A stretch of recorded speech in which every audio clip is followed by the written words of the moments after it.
Diyos ay makagawa ng isang buhay na maayos sa buhay natin. Yun pala yung dinisenyo ng Diyos sa atin. Kaya lang sisirain ni Satanas yung magandang disenyo ng Diyos o plano ng Diyos sa bawat tao. Na masisirain niya yon, yung plano ng Diyos para sa tao, kaya nga niya tayo nilikha upang lumakad tayo, mamuhay tayo ng puno ng pag-ibig ng Diyos, pero sinira ni Satanas. At gusto niyang wasakin ang buhay ng meron tayo. Even kahit ako po, hindi ko dahil ako, sira din ang buhay. Pero ngayon na magkakaroon ng tamang buhay natin nung makilala mo si Jesus. Bagamat nagkakamali ka, pero laging na itatama ni Jesus. Alam niyo, yung isang hindi tayo may itatama ng mundo. Ang pwedeng magtama lamang, ang tamang tao, nagintao at Diyos. Ang tamang tao na makapagtatama sa atin ay walang iba kundi si Jesus. Meron ka tamang pagkilala sa Diyos. Hindi umiinog ang buhay mo para sa mundong ito. At hindi umiinot ang mundo mo, ang buhay mo para sa mga bagay na material na narito sa mundo. Kahit yung mga naririto, hindi yan ang pwedeng makapagbigay sa atin. Kundi si Jesus Christ lang. At nonsense, walang kwenta, useless yung buhay mo kapag wala kang right relationship with God. Tingnan nyo po. Alam nyo, ito yung lalaki na may position siya sa politika, kapitan, pagpapatiwakal.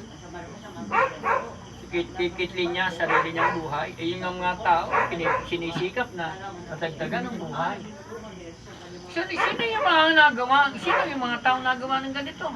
Mga taong walang tamang relasyon sa Diyos. Na malapit sa pangkang ng lawa, nung malapit na sila, itong mga bata. Katulad ng isang babae.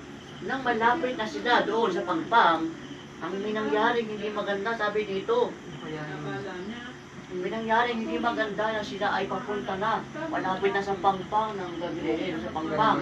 Malapit na silang bumaba. May nangyaring hindi maganda. Ano kaya nangyari sa inyo ng mga bata? Umulan. Maaari din. Pero bago yun, dito nangyari. Nung sumakay sila, habang sila naglalakbay, si Jesus ay natutulog doon. Napagod si Jesus sa natulog.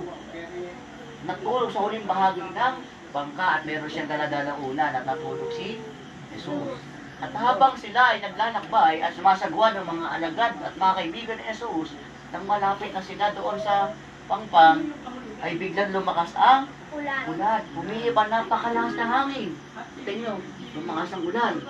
Humihip ang napakalakas ng hangin. Humihip, saka yung lumakas ang alon. At alam nyo ba, mga bata, sabi dito, ang sabi, yung tubig ay pumunta na sa pangkanila. Tapos po yung mga kasama niya, di ba tao po yung tubig? Tama, ganun ang nangyari. At doon siya nakakaunawa na mali ang kanyang ginagawa. Kaya darating siya sa repentance. Ano ibig sabihin ng repentance? Magsisisi siya. Makikilala niya ang kanyang kasalanan, makikita niya ang kanyang pagkakamali, makikita niya ang kanyang pagkukulang, makikita niya ang lahat ng bagay na kanyang ginagawa sa mundong ito ay puro mali. Ang mga naririnig mo sa akin sa harap ng maraming saksi ay pagkatiwala mo rin sa mga taong may katapatan at may kakayahang magturo naman sa iba. Okay? Yun ang sabi doon, ang mga narinig mo sa akin, sa harapan ng maraming saksi. Ulit. Tingnan nyo, napatawa kayo.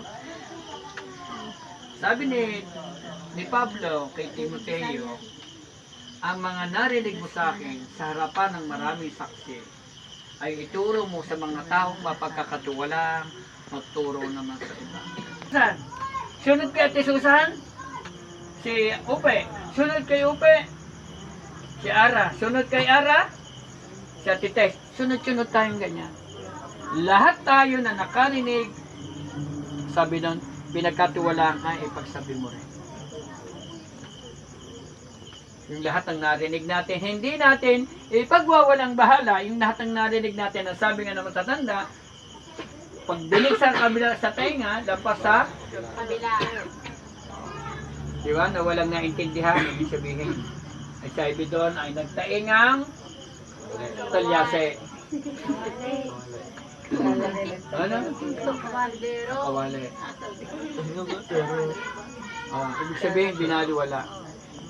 Yung sinabi ni Apostol Pablo, lahat tayo na nagkaroon ng tamang relasyon sa Diyos, naranasan natin ang pag-ibig ng Diyos, naranasan pagpapatawad ng Diyos, naranasan natin ang katiyakan ng kaligtasan, ang ginawa ng Panginoong Jesus, sabi doon, ang mga narinig mo sa akin, ang mga natutunan mo sa akin, ay ipagsabi mo rin.